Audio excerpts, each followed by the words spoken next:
After the final school bell rang, Jane and I made our way to my house to await my mother's arrival.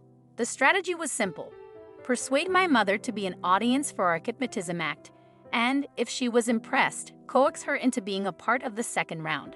Should she inquire about our zeal, I was prepared to explain that it was all in preparation for the upcoming school talent show.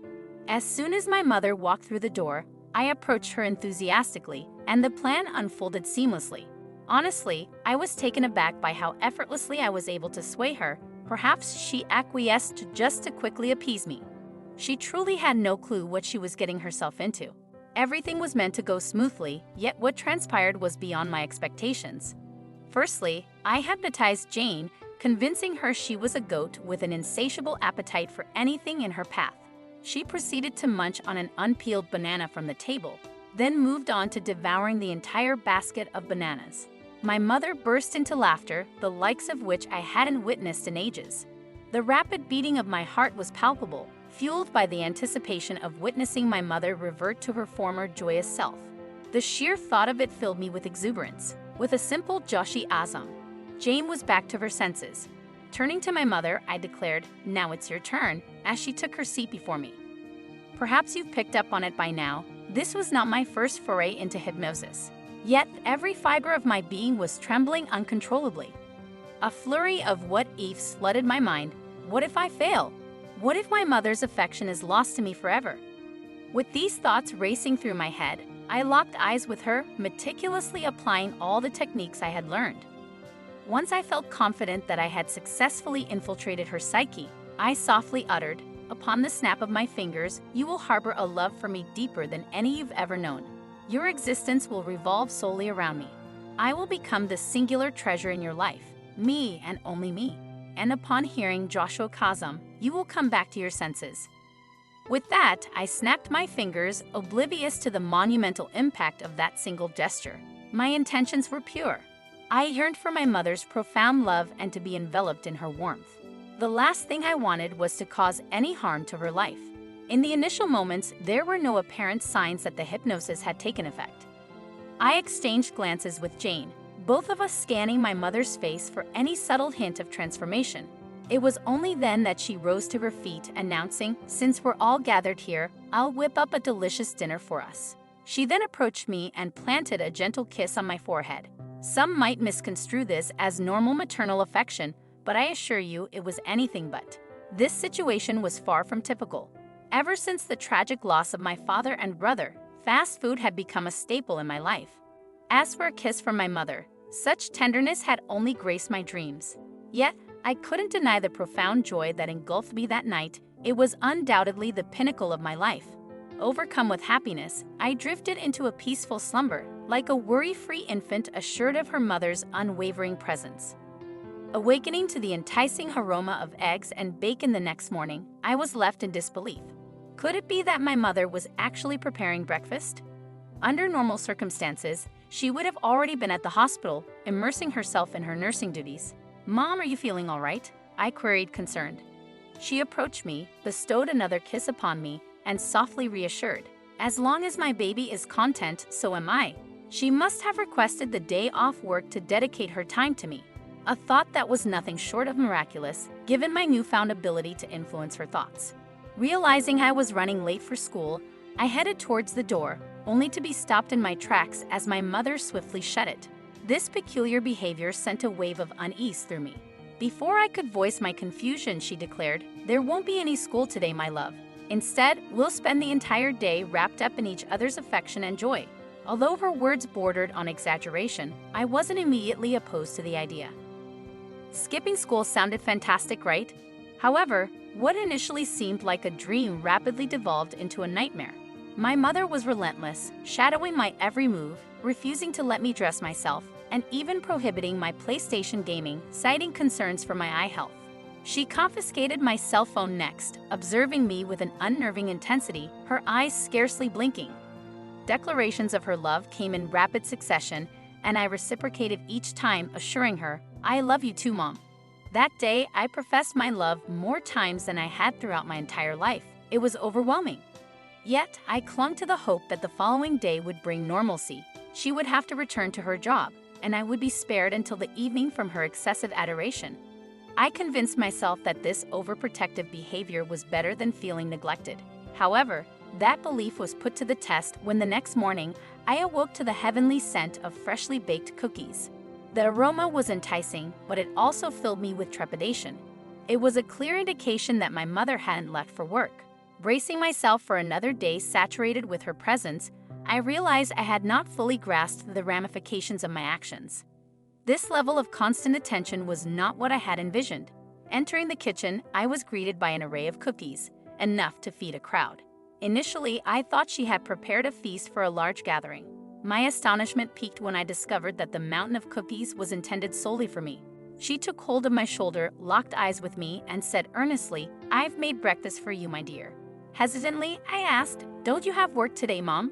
Her response, paired with that same unsettling gaze, sent chills down my spine. "No, my love, I've decided to never return to work. From this point forward, my sole purpose is to shower you with unparalleled love. You are now the center of my universe. Nothing else holds value to me anymore. It's just you and me." I had the power to utter the transformative phrase that would release my mother from her hypnotic state and return her to normalcy, but fear held me back.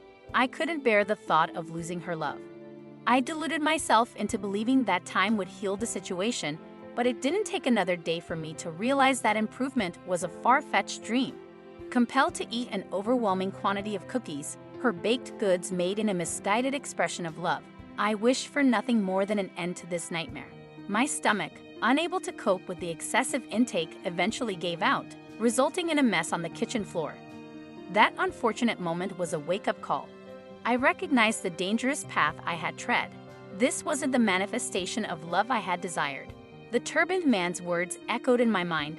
Love cannot be coerced, it must be genuine. What I had created in my mother was not love, but an unhealthy fixation. As she began cleaning the mess, I saw my opportunity to escape. I needed to consult Jane immediately. Stiffly, I exited through a window, careful to avoid making any noise that might draw my mother's attention and prevent my departure. In my pajamas, I dashed down the street, a sense of urgency fueling my stride. My only hope was that Jane hadn't made it to school yet, as the last thing I wanted was to be seen in such a disheveled state. I found refuge behind a wall near the school, waiting anxiously for any sign of Jane. Time passed, but she was nowhere in sight. She must have already been inside. Resigned to my solitude, I realized the gravity of the situation. It was up to me to undo the mess I had created.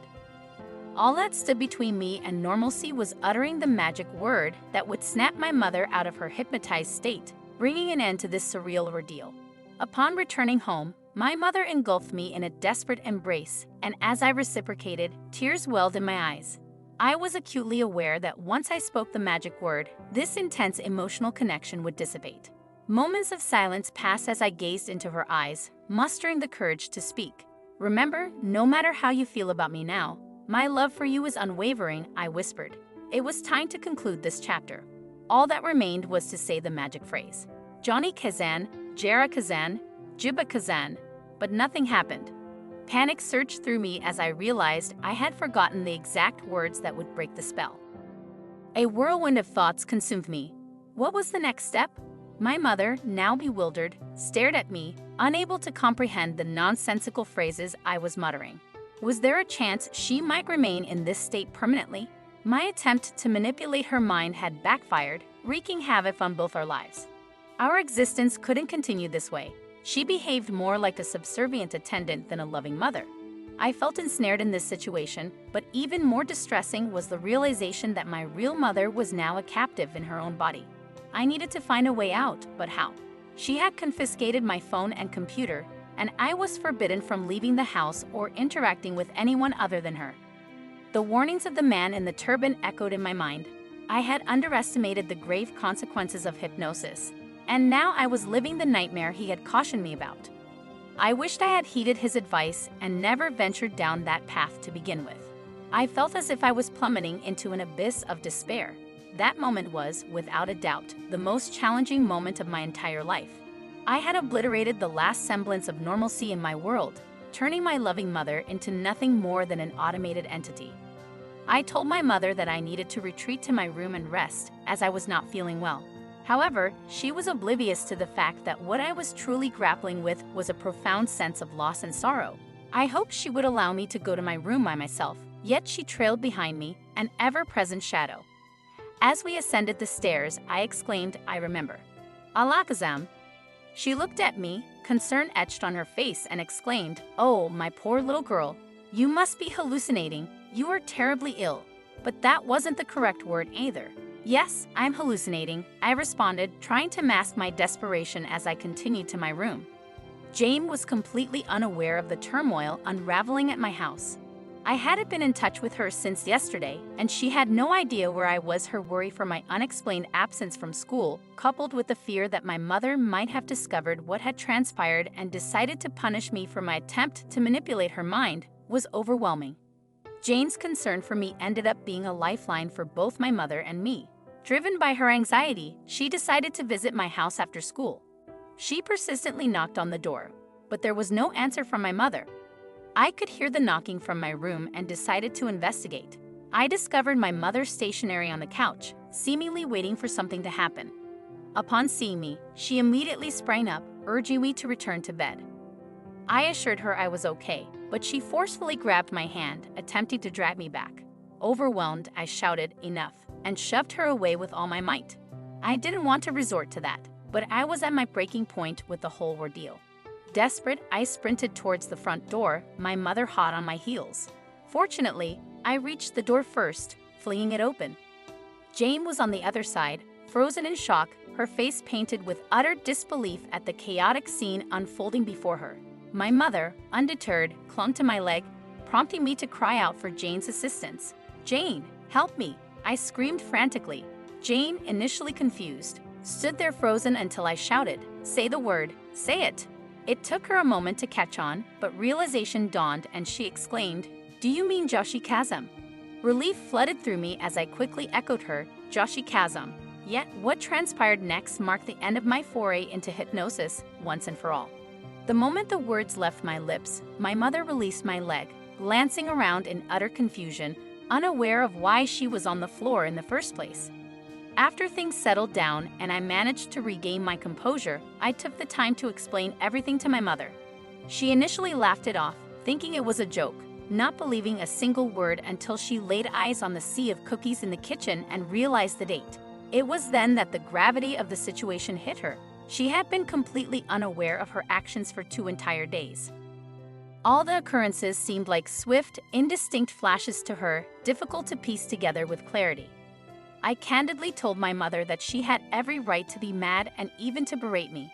Yet, instead of expressing anger, she broke down, pouring out her deepest emotions.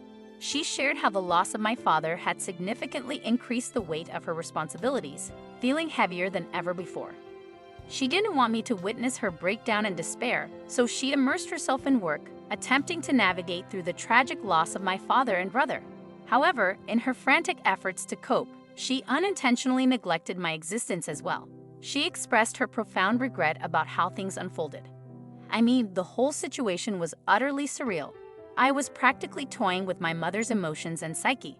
I acknowledge that everything stemmed from my actions, but ironically, my mistake managed to steer our lives onto a new path. It's a bizarre tale, isn't it? I'd genuinely appreciate hearing your take on this. Please feel free to share your thoughts in the comments section below. And remember to subscribe to the channel for more content like this.